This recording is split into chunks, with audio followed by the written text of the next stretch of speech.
The Phillies always give them, trouble, and you just have to beat the teams you're supposed to beat. And it'll be interesting to see how these teams, obviously that Braves series is going to be enormous.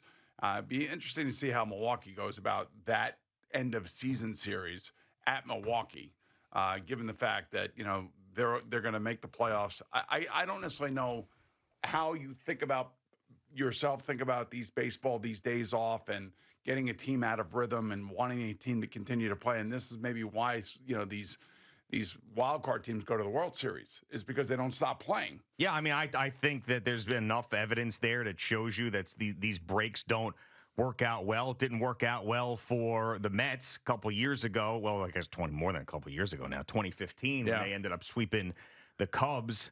I mean, I mean, we've seen a ton of these. What was the Detroit Tigers back in 2006? When the Mets lost to the Cardinals, the Tigers had swept and got in there, and the Cardinals played the 7-game series and went and beat them right after that.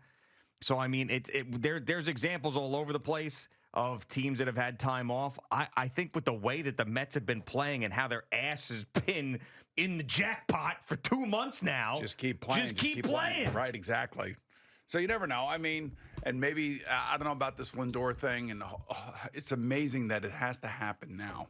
Yeah. But I will say, even though there was, it's going to be interesting in the field for Acuña. That's going to be an interesting thing. Like, they're bringing him up in the middle of a pennant race. Think about this for a second. Well, yeah. I mean, it's the right thing to do. I know. I'm not saying it's not the right thing to do. And maybe he was bored at Syracuse. Maybe he didn't like Syracuse. I don't know. Maybe this kid. Why wouldn't you like Syracuse? Well, the point being is that maybe this kid just wants to be in the big leagues. Yeah. And he wants to be here. And last night, you saw the bat, the quickness, how hard the ball's coming off the bat. I mean, he just looks like a Major League Baseball player. Maybe sometimes guys don't do well in the minor leagues, but they do better up here because they feel like this is their destiny. I don't know. He doesn't seem like he's overwhelmed by anything, at least now. No, I mean, point. Right. And it's our real first look at him. Right. And I also think it is our real first look at him. And I also think the fact that, he's got a brother who's as good and as famous as he is has a lot to do with him looking comfortable coming up, because he's got a mentor right there. Also, the fact to think that, he's been a number one prospect for a long time. He's got a lot of eyes on him. So, guys like that, we see it in college football too. Guys like that sometimes can thrive and sometimes they don't. But a lot of them, like Joe Burrow, when he came into the league and was like, everybody's like, well, how could you be so comfortable in the NFL? Well, I'm playing in front of 200,000 people down at LSU. I won a national championship. It's a little bit different when you're coming from Syracuse to here, but he is someone that people have been talking about for a long time, and he's got major league pedigree in his family. So it doesn't surprise me that he looks comfortable. Yeah, well, hopefully he's going to stay comfortable. That's the thing, especially with the Lindor question mark and everything else. And it was nice to see Pete Alonso. Okay, he got up in a meeting. Great, fine. But you got to back it up. Now, he did. I know he did. I know he did. And this is his time to shine. If he wants to save his Mets career, and he wants to have a big contract, which I would want if I were in his place, and so would you, and so would everybody else, this is the time to shine, especially when the best player on the team is not in the lineup. Yeah. And I've been saying this. He's got the ability to carry the team if he just takes care of business, and when he gets up, let's just say, 2 out of 4 times you come through in a big spot, you're going to be a hero here. Yeah, now, I'm going to ask you this question, and I really would like you to not say, why are you thinking negatively? Because I don't think I'm thinking negatively. I'm just asking a question. All right. I'm not going to overreact. All right, because I'm happy, too, this morning. I am. And this team meeting seems to have worked out. I'm glad Alonso got up there. It's one game. Right, now, I know. For last night. I'm glad Alonso got up there. But is it a little bit concerning that the general manager and the manager felt like they needed to talk to the team about Francisco Lindor being out? Like, that to me makes me think that they know that it's worse than they want to say, and they want to get the team in the right mind frame to not have him around. Because if it's really going to be just a couple of days or a couple of games, why would they have the meeting? Yeah, I just felt a little weird about that. Yeah. That's all. I have to be honest, in all the years that I played in the NFL, never once did the general manager or team president ever call a meeting. That's never happened. Now, the coach has called for a meeting. Of course, you're meeting with them every single day. In this case, the manager. That to me kind of gives me an inclination that they were delivering bad news. Yeah, That's what I feel like. Okay, guys, look, here's the deal. Francisco may be gone for 10 days. We may not get him back until the playoffs, if we can make the playoffs. So you guys got to focus in, and we got to get to the playoffs so we can get Francisco back here. I mean, that's exactly what I was thinking. Right. It's not negative, but it is. It's. I just think it's a inquisitive take on why David Stearns would call the meeting. Yeah, and I think you're spot on. I gotta give you credit on this one. It's not your negative. It's not being negative. It's just being inquisitive. Yeah, I mean, it says so 3 people spoke. It was the president of baseball operations, the manager, and then Pete Alonso, who is supposed to be the guy who steps up when Francisco Lindor is not there. So and backs are weird, and I know that they said no structural damage, but obviously we've seen guys struggle with back issues and really be debilitating. So I don't know. I'm just trying to think when he heard it. What about? Was it 4 days ago? This thing started? It was Friday night. It's Friday night. Okay, yeah, it's about 4 days ago. Right. Okay. Oh man, that sucks. I know. I didn't even think of it the way that you just thought of it. Yeah. I mean, I was just so giddy with the way that they played the last. You 2 still games. can be, and maybe it's not anything. And watching Acuña do what he did, although it could be an adventure in the field at shortstop, it could be. Yeah.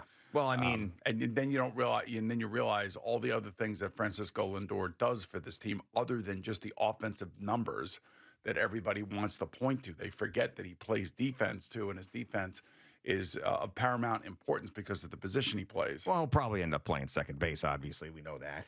Acuña. Eventually. But I'm just saying, but you're going to need him now to play shortstop. And all it takes is one mistake in a game. Look, this kid is. I'm not worried about him. I mean, it's great to see guys like Vientos and Acuña and Alvarez. Those are 3 guys that you're developing, or you traded for and developed, or they're starting their young careers on your roster. Well, I mean, that's sort of been the story of the resurgence with the Mets, is that it's sort of rotated who, other than Francisco Lindor, who's been consistent, it sort of rotated who are the guys that are hot. I mean, Brandon Nimmo carried the team offensively for a very long time. Now he's in a slump. But he's one of your guys. Yeah, sure. Pete Alonso's one of your guys. Francisco Alvarez, Mark Vientos, Acuña. I mean, you see these guys. These are all your guys. Yep. Well, Acuña's now our guy for sure. Well, they traded for him, but of course they got him when they got him, and now he has an opportunity. I mean, all I can tell you is that when you see the youth on this team, you got to be pretty excited for the future. Yeah, I think that's sort of the way I was looking at this season from the beginning of it, was give the fan base some sort of hope for what's to come. But the way that this has gone now, it's like it's a why not us feeling, especially with as great as the starting pitching has been, which was a complete revelation for this group. So that's why, Lindor being essentially the MVP. I mean, you can argue about the 50-50 season. We're not going to do that today. Everybody else will do that. But who the MVP is, let's get real. This guy plays shortstop every single day. You take him off the team, God knows what the Mets are going to be, and that's why you just hope that he comes back and he's himself, because they can't go on a magical run without him. They can't. All right, so it's September 18th. The season goes until September 29th. Okay, 11 days left. Yeah. This has got to be the this has got to be the push right here. Well, yeah, of course. And they're 2 games up and tied with the Diamondbacks, so. And you got to win tonight. You got to win tonight. You got to take care of business tonight against the light hitting Nationals, and you just cannot lose this game tonight. You cannot fall flat. You got to just keep the pedal to the metal. And then there's 4 against the Phillies, 3 against the Braves, and then 3 against the Brewers. Yeah, I mean that Braves series. That's got to be the toughest schedule remaining for any team, I would think. Well, yeah, I mean with 3 playoff teams. If the Braves were in it, but they're out right now. Yeah, but the Braves are a rival. Right, it's a rival, and that's a series that's going to mean playoffs. And they're chasing the Mets. Yeah. Right. So I mean, this is just like they were in 2022. And there's unfortunate history between those 2 teams. Just like they were in 2022. Right. So it's interesting. You mentioned 2015 and the Mets and everything else. The last time the Jets beat the Patriots at home, I think, was 2015. So the Jets beat the Patriots, Patriots have an in New 8-0 England. record. 8-0, no. At home At at home. Meadowlands. Oh, wow. New England is 8-0 in their last 8 games at the Meadowlands. Yeah, I heard C-Mac, he's a stat pack guy now too, I think, because he's been talking about this. First time since, or maybe it was Jerry. I'm sorry. Doesn't matter. First time that the Jets were favored by more than 6 points over the Patriots since the Vinny Testaverde game in 1999. Wow. Since Tom Brady was, Tom Brady was in Michigan. Brady, you have Brady and Belichick taking over in 2001. Well, Belichick before that, but Yeah. Brady in 2001 with Belichick. I mean, they dominated the AFC East, and no team in the AFC East had any quarterback to speak of that could even remotely rival Tom Brady. Yeah, I mean, so all those years that Tom Brady dominated this division, and now this division is being dominated by Josh Allen. Yep. So this is the time where Aaron Rodgers has got to lead this team. Good news for the Jets, and this is really good news for the Jets.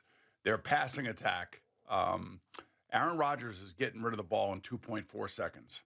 That is the best in the NFL. So he is heeding your advice. Oh yeah, that's right. He heard me. You said at the beginning of the year, you said, hey, he's got to play more like Tom Brady and less like the old Aaron Rodgers running around, because obviously we can see that the movement and mobility isn't what it used to be. And nor would we expect it to be, because of the injury that he came off of, and because he's 40 years of age and he's having a blast playing at the age of 40. But he's got a lot of good young players around him. And as we said, experience, arm strength, and accuracy are the 3 things that he can dominate a game with. And that's what we've seen. And the other good news is that he's not holding on to it. So he's not taking the hits. So get rid of it in 2.4 seconds. And their pass rush or their pass protection rate is like 20%, which is the best in the NFL, meaning that, he's got a clean pocket 80% of the time. Yeah. Which is really, I mean, I think this is where the quarterback helps. Obviously, it's great to have a Hall of Famer in waiting, not only a quarterback, but at left tackle. It helps when they're playing well, but it's a 17-game season. They're older. They have had injury history. So this is a game where, when the Patriots come in Thursday night, they don't have an offense to speak of. Their wide receivers are frustrated. They're young. Nobody knows how good they are or how bad nobody knows anything about them, because it's really Hunter Henry and Ramondre Stevenson, the running back. But there is really no passing game to speak of when it comes to New England, because they're playing so careful. They're afraid to turn the ball over, and Jacoby Brissett is just not taking any chances down the field. And the Jets have to win this game. They have to. They have to. I mean, I'm it's sorry. like the Mets have to win tonight. Yes, but it's more. The Mets have a little bit of a cushion here. The Jets can't lose these games to the Patriots now, with the way the pendulum is swung. No Brady, no Belichick. Aaron Rodgers is here. I'm sorry. Jacoby Brissett.